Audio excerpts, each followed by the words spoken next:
il y avait l'amour qui existait, qui rôdait notre famille. C'est-à-dire que tous les ans, je perdais un proche, un frère ou une sœur, ou un neveu de la famille. Tous les ans. Et j'avais la peur au ventre et je me disais, ça peut être mon tour. Quand j'ai déménagé à Villejuif, je disais à ma femme que vraiment j'ai envie de servir Dieu, de chercher une église, parce que là où je priais, c'est trop loin maintenant, à Saint-Denis. Il faut que je trouve un endroit pour prier. Et ma femme m'a dit, non, il y a une église juste à côté de chez nous, ici à Villejuif, va regarder. Et là, je suis allé voir, j'ai vu les centres d'accueil, je suis rentré dedans. Et vraiment, j'étais content. Je suis rentré le soir à la maison, j'ai dit à ma femme, mais l'église, ça a duré moins de 2 heures, mais c'était objectif. Je suis content, il faut que je reste là. Par rapport à ma vie professionnelle, je n'avais pas de papiers. C'est vrai que je travaillais un petit peu, mais exploité, comme vous savez, si on n'a pas de documents, on vous fait travailler, mais c'est comme un esclave. Et le plus grand problème est que j'étais déjà à l'église, que je prenais les enveloppes de vœux, je n'accomplissais pas. Je n'étais pas fidèle à la dîme ni à l'offrande. J'étais comme un téléspectateur en fait. Donc je ne participais à rien. Je voyais les années passer, les mois passer, je me disais, mais pourquoi pas les autres? Pourquoi les autres et pas moi?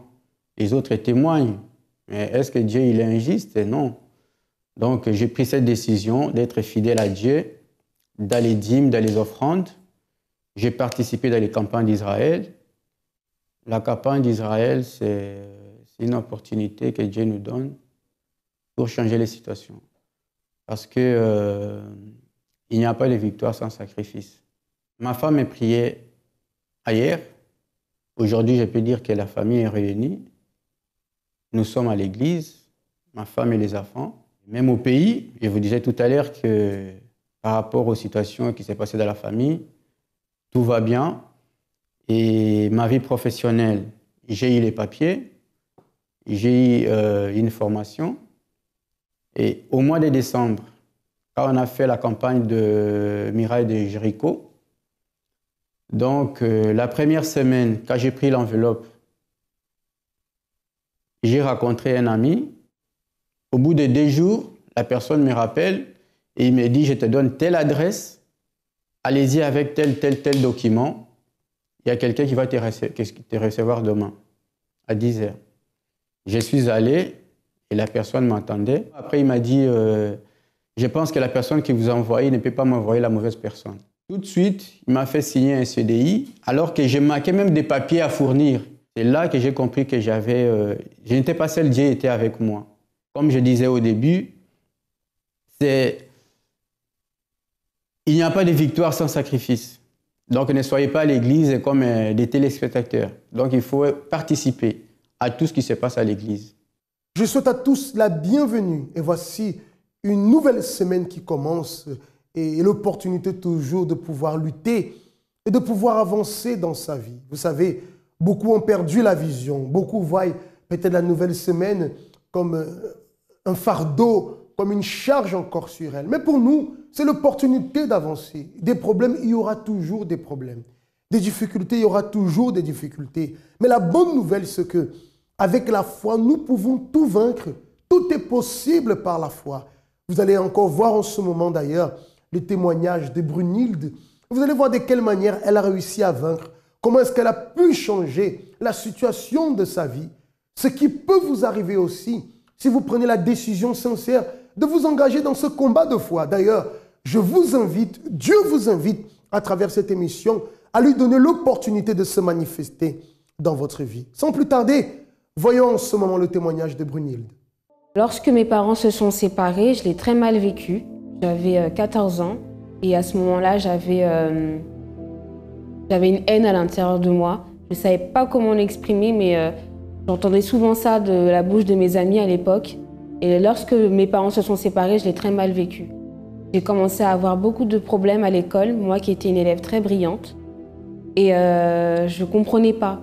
Je savais que j'étais impuissante face à la situation et je savais que c'était le fait que mes parents se soient séparés qui à l'époque m'a rendue triste.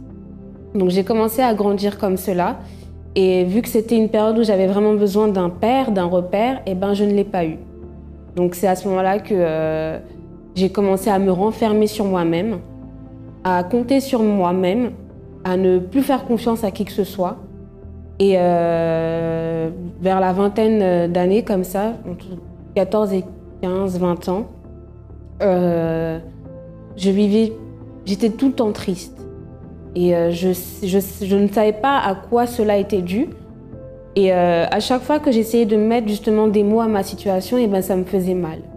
Du coup, je restais angoissée. Quand j'étais dehors, j'étais pas bien du tout. J'avais pas de vie, j'étais sans vie, sans issue. Pour moi, je pensais que pour moi, la vie, elle était terminée. Moi qui étais une élève brillante à l'école, et ben, j'ai commencé à avoir des notes catastrophiques. J'ai échoué 3 fois ma classe de terminale et là, je savais qu'il y avait un problème. Je savais qu'il y avait un problème et je savais que je ne pouvais plus du tout faire marche arrière. Et voilà, j'étais une jeune comme ça, remplie d'incertitudes, un manque de confiance totale. Et j'ai vraiment compris la racine du problème, mais je ne savais pas comment faire. Pour moi, c'était tout à fait normal, il n'y avait pas d'issue. Donc voilà, c'est comme ça que j'étais à ce moment-là, vivant d'apparence. Devant mes amis, je montrais une personne qui était très forte, je souriais, mais à l'intérieur de moi, j'étais complètement vide. Mais on dirait une morte vivante, si je peux dire ça comme ça. Voilà, c'est comme ça que je résumais ma vie à cette époque-là. Donc j'ai connu le centre d'accueil universel par le biais d'une voisine et ma mère m'a emmenée ensuite, par la suite. Donc j'ai vu comment ça se passait. Et quand je suis arrivée, j'entendais beaucoup de choses, mais concrètement, j'ai pas du tout pris les choses au sérieux. Donc fin 2008, début 2009, je suis partie, je me suis éloignée parce que les choses ne marchaient pas comme je le voulais. Puis ensuite, quelques années après, j'ai vu que ma vie n'avançait pas du tout. Donc je me suis dit que c'était, je pense, la vraie solution. Donc je suis arrivée fin 2011, début 2012, où j'ai vraiment pris les choses en main. Je me suis dit, c'est le moment ou jamais, il faut que ma vie, elle change. Il y a beaucoup de personnes qui disent que leur vie a changé, pourquoi pas moi? Donc j'ai commencé à écouter tout ce qu'on disait et à me dire que oui, effectivement, j'avais droit aussi à un changement de vie. Donc il y avait beaucoup de propos que je prenais au sérieux. Et c'est ça qui m'a aidée justement à changer. Et lorsqu'il y a aussi eu l'annonce de la campagne d'Israël, je ne savais pas trop ce que c'était, mais je me disais, je voyais beaucoup de témoignages des personnes qui témoignaient ce que la campagne d'Israël faisait dans leur vie. Je me suis dit, alors si eux, ils ont pu réussir, alors moi, je me lance. Donc c'est comme ça que je me suis lancée et j'ai pas du tout été déçue. J'ai pas du tout été déçue parce qu'honnêtement, c'était la seule solution pour moi. Alors aujourd'hui, maintenant, je suis libre à l'intérieur de moi. Je suis plus une jeune fille qui a un vide. Même si des fois je souris pas, c'est que ça ne veut pas dire que je suis fâchée. Non, au contraire, j'ai cette joie de vivre, chose que je n'avais pas du tout avant. Et même s'il y a des situations qui sont difficiles aujourd'hui, voilà, elles n'ont pas d'impact dans ma vie intérieure. Voilà, je ne me laisse pas dominer par les situations qui peuvent essayer de me faire désister, de faire perdre mon humeur, si je peux dire comme ça. Honnêtement, la campagne Israël, ça a été pour moi, ça a restauré énormément de choses dans ma vie. Tout ce que j'avais perdu et que je me disais que je ne pouvais jamais avoir, ça a restauré tous les domaines de ma vie. J'ai appris à me dire que je pouvais le faire, que j'étais capable. Et ça, c'est très important dans la vie d'un être humain. J'ai pu vraiment faire un grand pas dans ma vie professionnelle, moi qui ne pensais jamais à cause des problèmes, des échecs que j'ai eus dans mon passé. Parce que des fois, lorsqu'on a des échecs dans le passé et qu'on veut entreprendre des choses, on a tendance à penser aux choses du passé et on se dit tout de suite, bah non, comme ça n'a pas marché dans le passé, pourquoi ça marcherait maintenant? La séparation de mes parents, ça m'avait profondément attristée, mais aujourd'hui, cette situation de l'époque n'a plus du tout d'impact sur moi.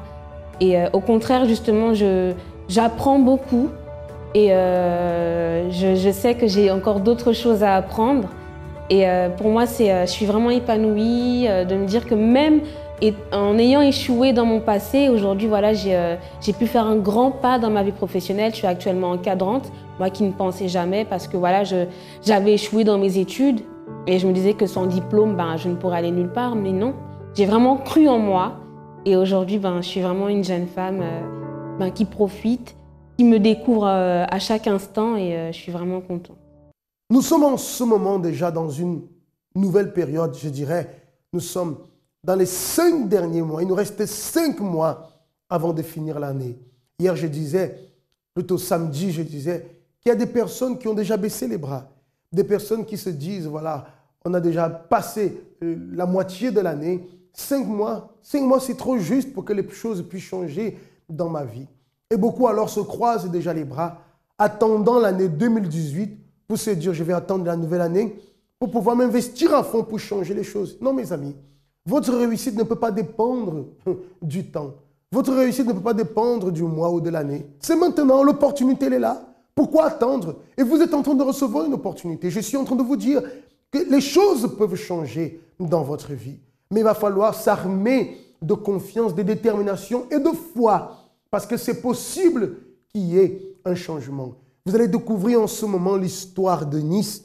Vous allez voir ce qu'elle a vécu comme situation. Et juste après, nous allons découvrir comment est-ce qu'elle a réussi à vaincre. Alors, donc, tout a commencé lorsqu'on a acheté un appartement. Donc, tout allait bien, mais on a voulu un appartement plus grand. Donc, on a revendu cet appartement-là. Lorsqu'on a vendu cet appartement-là, on a eu justement un bénéfice sur cet appartement-là. Donc, on voulait garder ce bénéfice et faire un emprunt total pour pouvoir racheter donc, le deuxième. Lorsqu'on est parti voir la banque nous a dit oui, il n'y a pas de problème. Donc, ils ont commencé à faire donc, les contrats par rapport à ça.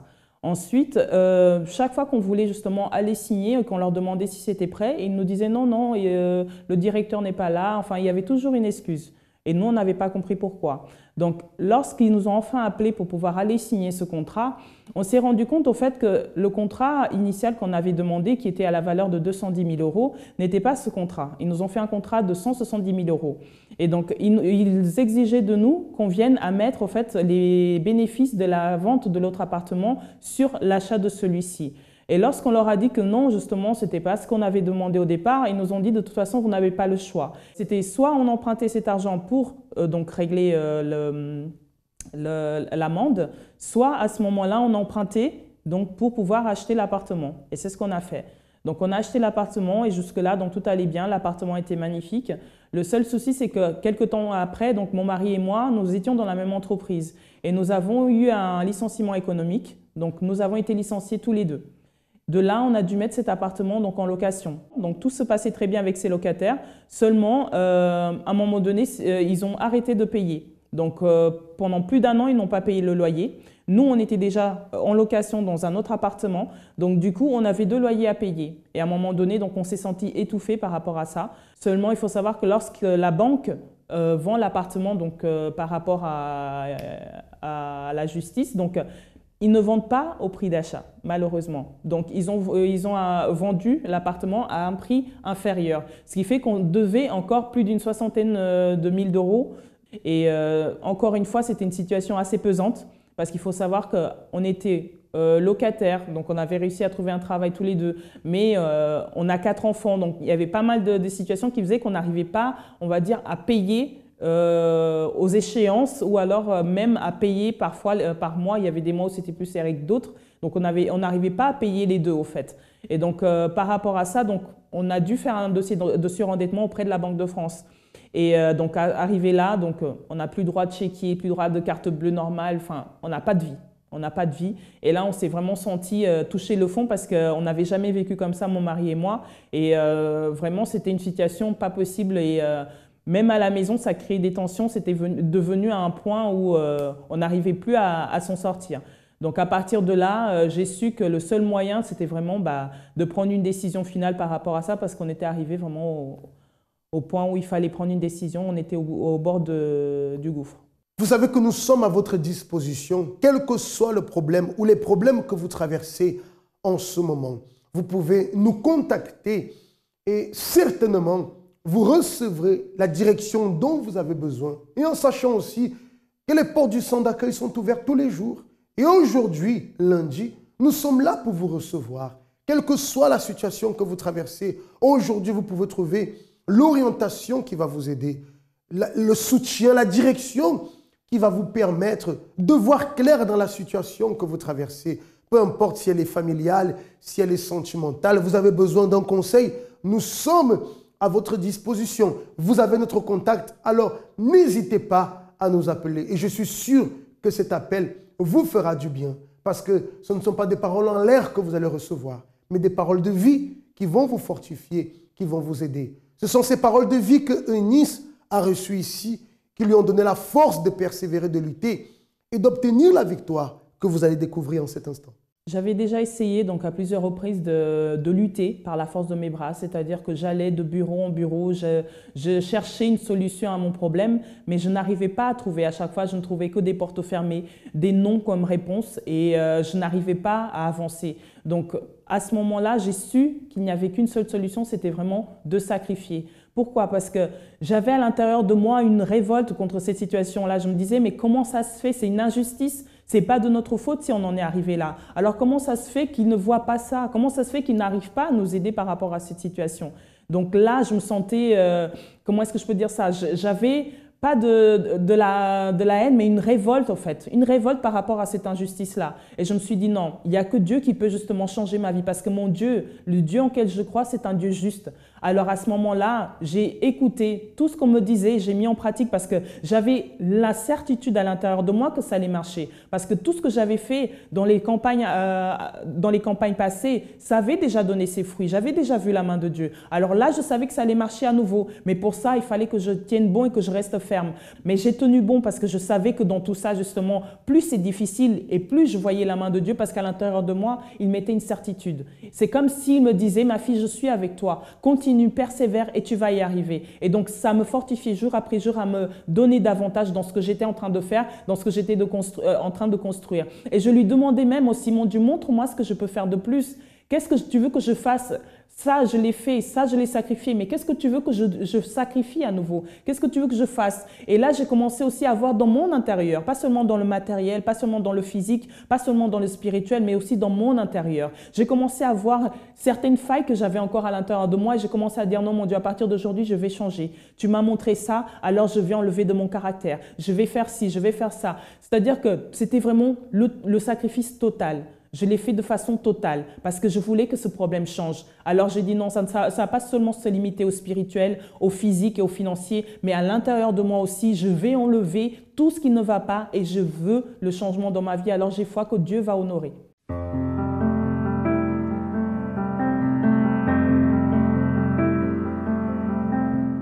Donc c'est lors justement d'une de ces réunions de 7 h du matin où c'était, il me semble, voilà.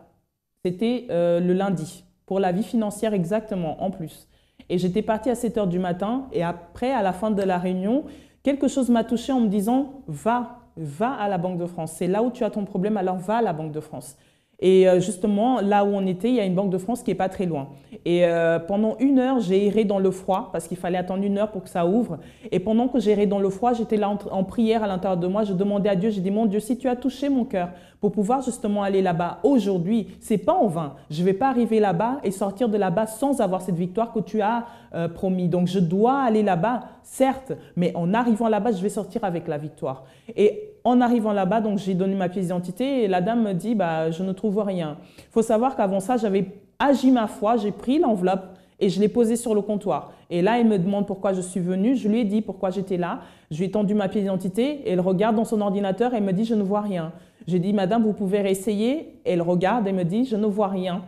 Et elle me demande si je veux une attestation pour confirmer justement qu'il n'y a plus rien au niveau de la Banque de France. Et je lui demande oui, je veux bien. Et donc à ce moment-là, j'ai réussi à avoir ma victoire. J'ai même pas pu lire le document-là, c'est seulement en sortant, lorsque j'ai bien relu toutes les lignes, que j'ai vu véritablement la main de Dieu une fois de plus dans ma vie. Je n'ai plus rien au niveau de la Banque de France. Ma dette a été effacée. Et donc là, je suis une nouvelle personne. Je me sens plus légère. Au jour d'aujourd'hui, donc, on n'a plus ce problème-là. Là même au niveau financier, chose qu'on n'arrivait pas non plus à conquérir. Donc on a même un appartement en Afrique, donc un très bel appartement dans un très beau quartier, donc au pays, chose que nous ne pensions même pas non plus avoir. Et donc petit à petit, Dieu nous bénit justement de ce côté-là, du côté financier. Donc je suis en pleine création d'entreprise et ça marche très bien. Donc, tout va bien grâce à Dieu. Dieu ouvre les portes, même sans qu'on s'y attende. Justement, la bénédiction, elle est totale. Et par rapport à ça, donc au sein de ma famille, donc tout va bien au sein de mon couple. Donc, les enfants sont heureux de nous voir justement heureux et donc de voir aussi justement que ça évolue et de voir surtout justement que c'est Dieu lui-même qui a fait cela parce que les hommes n'ont même pas pu faire. On est passé dans tellement de bureaux, par tellement de systèmes, on va dire, dans la bureaucratie, que ce soit les assistances sociales ou autres, mais personne n'a pu justement nous aider par rapport à cette situation-là. Il n'y a que Dieu justement qui a pu le faire. Il y a toujours une solution, toujours. Aujourd'hui, au centre d'accueil, nous luttons contre tous les problèmes qui sont de l'ordre financier, administratif, professionnel. Pour vous qui avez besoin de cette aide, vous êtes une personne qui est au chômage depuis longtemps, une personne qui est en échec financier total et vous ne supportez plus cette situation. Vous avez besoin d'aide. Alors, aujourd'hui même, vous pouvez participer à l'une de nos conférences d'orientation pour la conquête financière. Mes amis, c'est possible que votre vie financière ait pu changer. Alors, pour cela, vous pouvez chercher à savoir quel est le centre d'accueil le plus proche de chez vous et de vous rendre aujourd'hui même, parce que j'ai la certitude que cette réunion d'orientation, les prières qui seront faites vont vous aider pour que vous puissiez alors commencer une nouvelle histoire dans votre vie financière, dans votre vie professionnelle, économique ou administrative. L'opportunité, vous avez. Très chers amis, ça a été un plaisir d'être avec vous aujourd'hui et je crois, si vous avez accepté ce que vous avez vu et entendu, alors je sais que vous êtes bénis. Alors je vous dis à très bientôt. Bonjour. Bonjour, pasteur. Monsieur Joseph, qu'est-ce que vous avez à témoigner? Vous venez d'Ivry-Couronne, n'est-ce pas? C'est ça. Et ça ne fait pas longtemps, on avait passé ici votre témoignage. Je me souviens bien quand vous êtes arrivé à l'église. Mais aujourd'hui, vous êtes venu pour apporter un autre témoignage. C'est ça. Quelle expérience vous avez vécue, monsieur Joseph? L'expérience que j'ai vécue, pasteur, église, c'est par rapport à ma vie professionnelle. Moi, je travaillais dans une entreprise qui s'appelle FedEx. Et parallèlement, Dieu m'avait donné l'idée de créer une entreprise. Et au mois de janvier de cette année, j'avais été licencié. J'avais été licencié... 2015. 2015. Mais j'ai continué toujours mon entreprise. Et au mois de juin, l'entreprise qui marchait bien, j'ai eu quelques problèmes. Rien n'a marché. Je me suis donc retrouvé au chômage depuis janvier et je continuais mon entreprise. Et je me suis révolté contre cette situation. J'ai dit, Seigneur, si tu m'avais donné cette opportunité de créer cette entreprise, mais voilà, j'ai quitté mon emploi, j'ai été licencié, et maintenant, je me retrouve en difficulté. Je faisais des contrats, mais je n'étais pas payé. Donc je me suis révolté contre ces situations. J'ai dit, Seigneur, il faut que tu m'ouvres une porte. Et Dieu a mis dans mon cœur, m'a dit, mais tu travaillais et tu avais ton entreprise. Tu peux reprendre un autre travail. C'est vrai qu'au début, je me suis dit, reprendre un autre travail, je veux plutôt continuer mon entreprise. Mais Dieu a insisté. Et ma fille est venue me voir, me dire, mais papa, pourquoi tu ne reprends pas ton entreprise? Tu as tellement d'expérience. Donc, je me suis mis à la recherche d'un travail. J'ai envoyé plus de 200 CV. J'ai mis mon CV dans ce qu'on appelle CVTech, qui se trouve... Donc, les entreprises peuvent consulter ça. Et j'ai fait plusieurs entretiens, pasteur. À chaque entretien que je faisais, j'avais la connaissance. On voyait que je connaissais mon métier. J'avais 17 ans d'expérience dans ces domaines du transport. On voyait que j'avais l'expérience. Mais à la fin, c'était toujours négatif. Et à un moment donné, on m'a fait savoir que c'était mon âge. Oh, monsieur Joseph, on cherche un junior. Vous êtes un senior, un Caleb. Donc, on ne vous prend pas. Je n'ai pas accepté. J'ai dit, Seigneur, si tu as mis ça dans moi, je ne peux pas accepter que je sois senior et que je n'ai pas du travail. Si toi, tu es grand, comment je peux glorifier ton nom si moi, aujourd'hui, qui te sers, je suis dans cette situation et que je ne trouve pas, je sais que tu es capable de faire l'impossible. Et qu'est-ce qu'il est arrivé? Qu'est-ce qui est arrivé? Chaque entretien qui arrivait, je montais sur l'autel. Je savais que ma solution, moi, je ne l'avais plus. Parce que j'avais la connaissance, j'avais les diplômes, mais il y avait quelque chose qui n'allait pas. Et seul qui pouvait changer cette situation, c'était Dieu. Alors, à chaque entretien, quand je partais à chaque entretien, j'avais pris la décision de monter sur l'autel. Et sur l'autel, qu'est-ce que je mettais? Je mettais un sacrifice. Et les sacrifices, ce n'était pas seulement l'argent que je mettais, mais je mettais ma vie. Je mettais mes diplômes, je mettais mes connaissances, je mettais mon expérience, ce que j'avais, mais je mettais aussi ce que je n'avais pas. Mon âge, qui était un handicap, je mettais ça sur l'autel. Et ça pendant ces jours-là? Et pendant ces jours-là, à chaque entretien, j'y allais. Et qu'est-ce qui est arrivé? Qu'est-ce qui est arrivé? J'ai eu des réponses négatives, c'est vrai. Les premières réponses négatives. Mais la bonne réponse positive est arrivée quand je suis allé dans un entretien. C'est comme si c'était réservé pour moi. Quand je suis arrivé, j'ai fait mon entretien, j'ai commencé à leur dire mon âge. Voilà, j'ai tel âge. Et j'ai passé mon entretien. Et à la fin, on m'a dit, Monsieur Kibundu, on cherchait justement une personne qui a votre âge. Aujourd'hui, vous voyez comme Dieu est grand. Aujourd'hui, le poste que j'ai eu, j'ai le poste de directeur d'exploitation dans une entreprise de transport. C'est un poste meilleur que celui que j'avais chez FedEx. J'ai 2 assistantes, j'ai 4 chefs de service et je manage une centaine de personnes. Monsieur Joseph, maintenant dites-moi une chose. Vous avez conquis tout, vous avez eu des expériences, parce que ça fait combien d'années que vous êtes à l'église? Ça fait à peu près 9 ans. 9 ans. Et vous avez vécu d'expériences, parce que quand vous êtes arrivé à l'église, votre mariage, il était... Complètement détruit. Détruit. Complètement détruit. Complètement. À cause de seulement les problèmes. À cause des problèmes. Quels problèmes? Rapidement seulement. Problème, moi j'étais accro au jeu. Quel jeu? Jeu de chevaux. J'étais un accro aux chevaux. Ah, le PMU, là. Le PMU, voilà, exactement. Donner à manger aux chevaux. Donner à manger aux chevaux. Je prenais l'argent, mon salaire que j'ai gaspillé, et ensuite, j'allais prendre le salaire de mon épouse. Et j'ai gaspillé tout. Et votre mariage, il était en danger? Le mariage était en danger. Au moment où on arrivait à l'église, ma femme m'avait déjà demandé le divorce. Oui. Madame Françoise, je me souviens très bien quand vous êtes arrivée là-bas au centre d'accueil. Parce que des fois, la personne, elle est à l'église. C'est bien parce que vous êtes à Ivry-Cocoronne, on s'est connus là-bas, mais aujourd'hui, vous venez témoigner ici. Parce qu'il y a des personnes qui, des fois, ne comprennent pas que l'église, elle est une seule. Une seule église. Aujourd'hui, comment ça se passe entre vous et Madame Françoise? Avec mon épouse, c'est une complicité que je ne peux pas expliquer. Ça évolue bien, ça se passe bien? Très bien, ça évolue très bien. Dans votre vie maintenant professionnelle, ça avance aussi? Ça avance très bien. Mais qu'est-ce qui a été le plus important pour vous dans votre vie vis-à-vis de Dieu? C'est le plus important, c'est lui remettre complètement ma vie. De prendre ma vie et de lui donner. Qu'est-ce que Dieu vous a donné de plus important? Dieu m'a donné de plus important, c'est son esprit. Son esprit qui me permet aujourd'hui, sa présence en moi. C'est pas votre travail? Non. C'est pas votre bien-être avec votre épouse? Non, c'est son esprit. Parce qu'avec son esprit, il y a des luttes, il y a des combats, mais quand j'ai son esprit, je suis sûr que j'ai la victoire. Parce qu'il est en moi. Félicitations, Monsieur Joseph. Dieu vous bénisse. Saluez la famille. Au nom de Jésus. Amen.